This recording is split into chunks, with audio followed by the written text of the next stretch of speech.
Yun o, lutong Bicol nun. Laing na may santol. Siyempre yun yung small business natin. Pero good thing na meron pa rin nag-order kahit paano. Sasarap ang saluto natin. So hindi lang tayo puro bike venture, meron tayong business. Ginagamit din natin itong bike pan-deliver sa business. Nakaka-bad trip lang kasi may tumutunog. Rinig nyo? Ayun, di ko alam kung nasan na ako, sana tama yung dinadaanan ko. Okay, see mamaya. So ayun, na-deliver ko na yung dapat i-deliver. Inakan, init na boy. Tayo sa daang hari. Diretso pa siguro ako ng train, tapos banat ulit.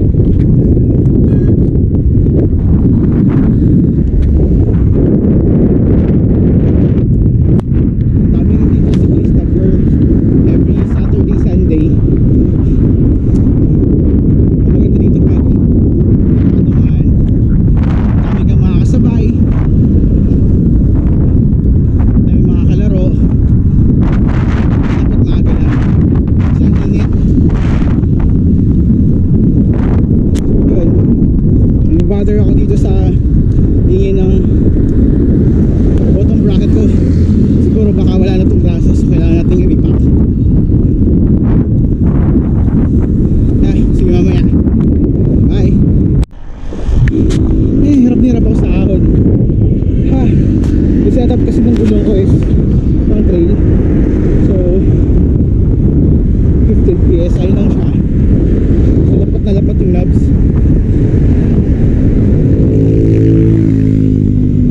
Hi, good morning. Ayan. So may nakita ko yung siklista din. Tingnan nyo, good morning. Good vibes lang. Wala akong makitang gas station na nagdadagdag ng hangin. Puro sira. So ito yung road. Hirap na hirap akong tatakbo itong bike kasi nga nakapang trail setup siya.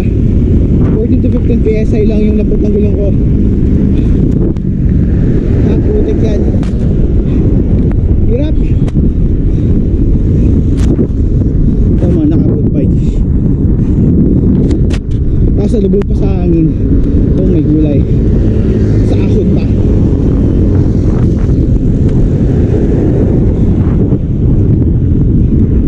Morning po.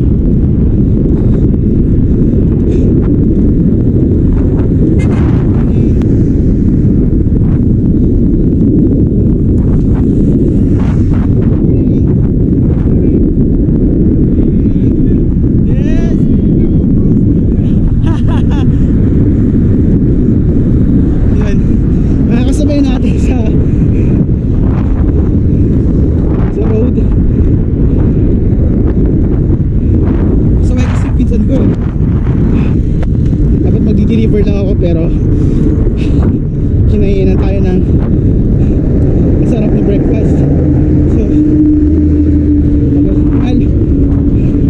pagod.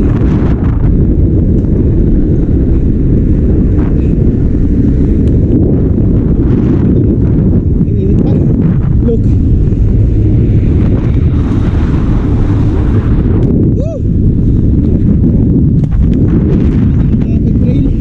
Uwi na ako.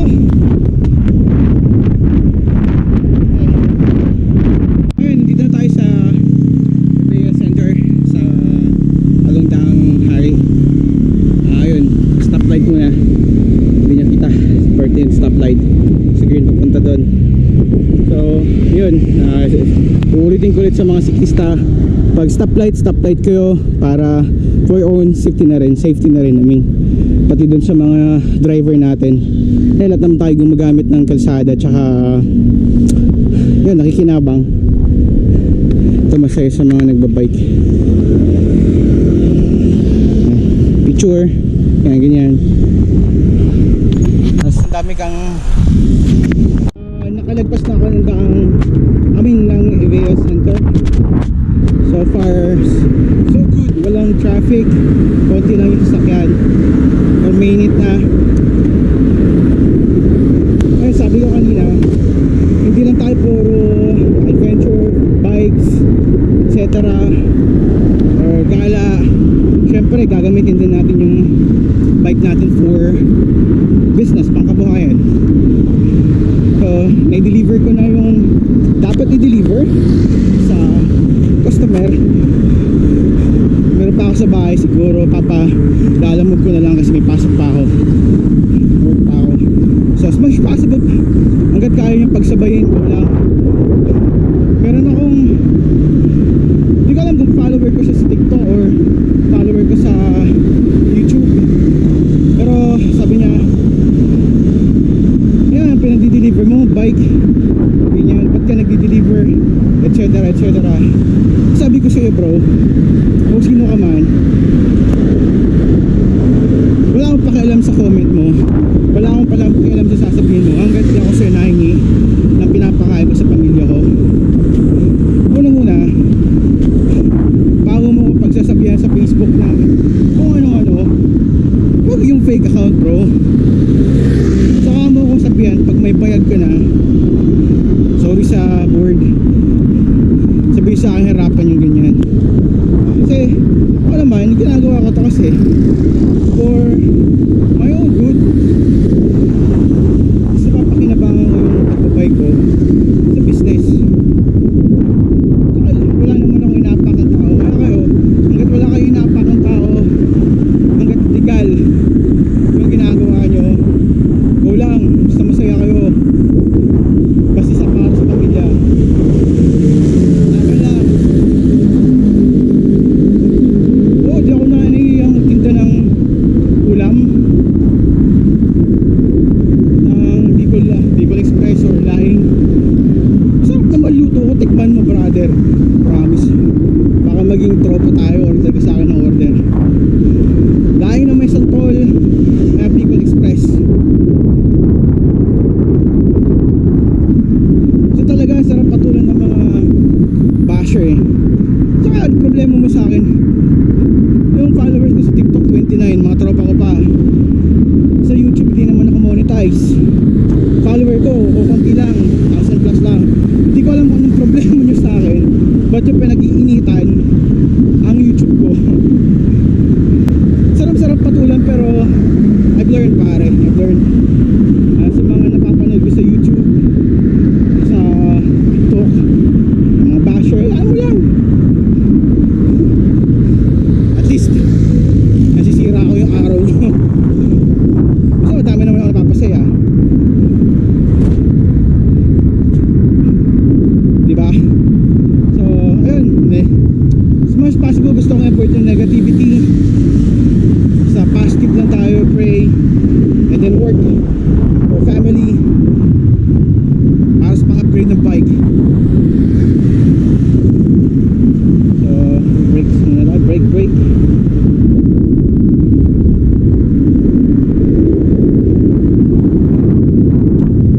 Ayun, lapit na tayo makauwi. Pagod ako. Salubong kasi sa hangin, ang hirap. Tapos nakapang trail setup pa ako ng bike, so talagang bango ni kuya. Sana all mabango. Yun, wala pa naman sigurong 9. Tara, mamaya na ulit. Hindi ko i-upload yung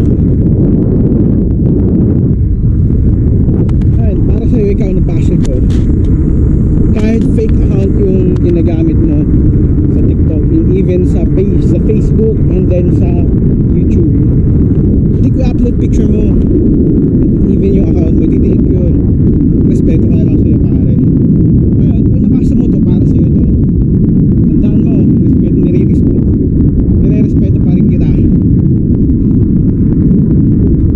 So para sa'yo, dahil sa mga ang mabash mo sa akin, lalo akong ginaganahan pag-deliver gamit ang bike kong mumurahin. Wala kasi pambili ng motor eh, kaya ko lang bike.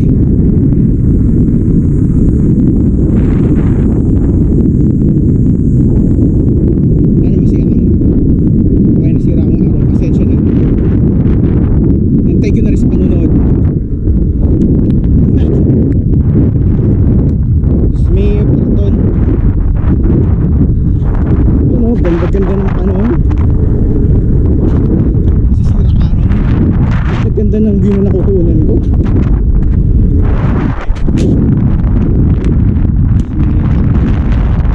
A few minutes later. Aakyat kami para ma-clear to. Ilan tayo? 1, 2, 3, 4. 5 kami dito, bababa. 5. Ako extra. Gago, ba't di ka sasama? So tara. Ay, nandito tayo sa Cobra.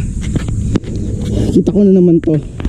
Hindi ko alam kung anong lahi yung laging dumadaan dito. Basta para siyang German or from Greece, etc. So pag nakikita ko siyang nag-iikot sa trail, may dala siyang tabo, tapos yung tabo punong-puno ng ganong papel, tapos tinatapo niya. Tingin ko every 10 meters, estimate ko, kasi lagi may ganon. Nadaanan natin kanina doon sa baba, sa papasok sa Cobra, may mga ganon. Today kasama ko yung some of the Whisper Boys. Magsisession kami dito sa Cobra. Ito yung enduro lane. Yan, dyan. Baba dyan, tapos sanga doon. May part na yan, sanga yan dyan. Sa kaliwa, XC. Pag diniretso mo, enduro. So, yun. Ayun, avoid na tayo ng mga negativity. Play na tayo ulit. Ito yung maganda dito sa trail kasi ayan, stress ka sa work, stress ka kung ano man kinaka-stress mo sa buhay, pero pagdating dito sa trails or trail, ito yung maganda. Nature, fresh air, ano pa, kung ano pa. So maganda siya. Basta dun sa mga beginner, ingat lang lagi. Dapat helmet, tapos track read please, and then check your brakes, gulong, fork, setup ng bike, yung positioning, pag pababa, position ng pagpataas, mga ganon. Kailangan yung aralin yun. So let's go, let's play. Yun o, kasama ko o. Ba't di ka sumama sa kanila? Saan? Antena, may nag-antena ba ngayon? Parang wala. hindi ko sure. Halo trail? Oo. May laro to eh. May laro. Tayo na lang. 4 lang kami, 5 kami magsisession. Nandun pa yung 3 sa baba. Dito na naman yung ano, yung parang puti, taga German ata yun or taga Greece. Oh? Lagi siyang every 10 meters meron siyang hinuhulog na yung mga ginupit na papel. Dito ang dami ko nadaanan dyan sa ano, sa daanan. Hindi ko alam kung ano ritual ba niya yun or kultura niya. Culture? Hindi ako hobby. Ewan ko, di naman siguro hobby. Kasi parang pag nag-ano siya, pag naglalagay siya ng ginupit na papel, ano siya eh, parang nagpe-pray or may ritual something. Lagi yun, pag siguro ano, every month ko siya nakakasabay dito. Orasyon. Baka orasyon boy. Baka yun sa mga siklistang ayam ano, madisgrasya. Malinis yung trail ngayon eh, kaso may mga bote pa rin ano, plastic bottles dun. Dun mga bago pa yun, halatang bago dun. Bis lang ng mga ano, yung mga baguhan pa dyan, tsaka yung nagtatrail dito sa Phil Invest. Dali nyo naman basura nyo, di ba yan? Libre na nga lang sa atin tong Phil Invest, pinapagangit. Filindus Trail. Babastos pa kayo. Baba muna kami, boy. Kaya ako lang manonood. Buhat bike, boy. Buhat bike. Listen! Sabi ko naman sa iyo. Singilan mo na yan.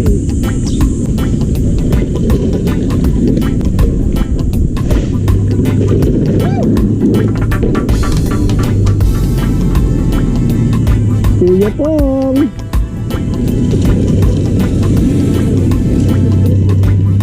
Puta bilis! Yun, apat na kami. 5 na kami bumaba. Isa na yan. Boy, asan ka na, boy?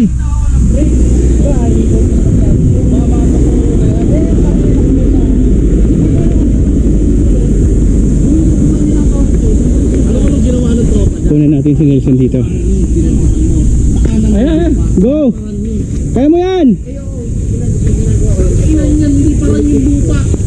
Break lang sa likod. Walang sa harap. Dami kami supporters dito. Diretso mo lang to pag ano no. Diretso mo lang eh. Drop lang ng maliit yan. Ito. Tsaka ano ka naman eh. Sasaluhin ka niya. Mamaya, taga lang. Mamaya. Baka ikaw ang punggo mo. Masakit pa punggo yun. Ayan, ipakita mo boy. Nagkasama yun. Kaya ka lang natatakot yung babae. Kita yung babae. Pero wala lang yun. Gater lang yan eh. Tignan mo, yan o. O, yan o. Tingnan, likod ng brakes. Gusto ba isang example? O, spice. Net ka mo dito. Puta, tinatalon yan. Ito yung gap dun sa may, sa may whisper. Tolit. Kaya mo yan. Ilan? Tatakbo dito. Tangina mo kasi hindi ka nagtakol kanina eh. Tangina mo. Ketol sa taas. Natakot si Nelson. Natakot si Nelson sa baba. Natakot. Kaya di ka nagkakajowa eh.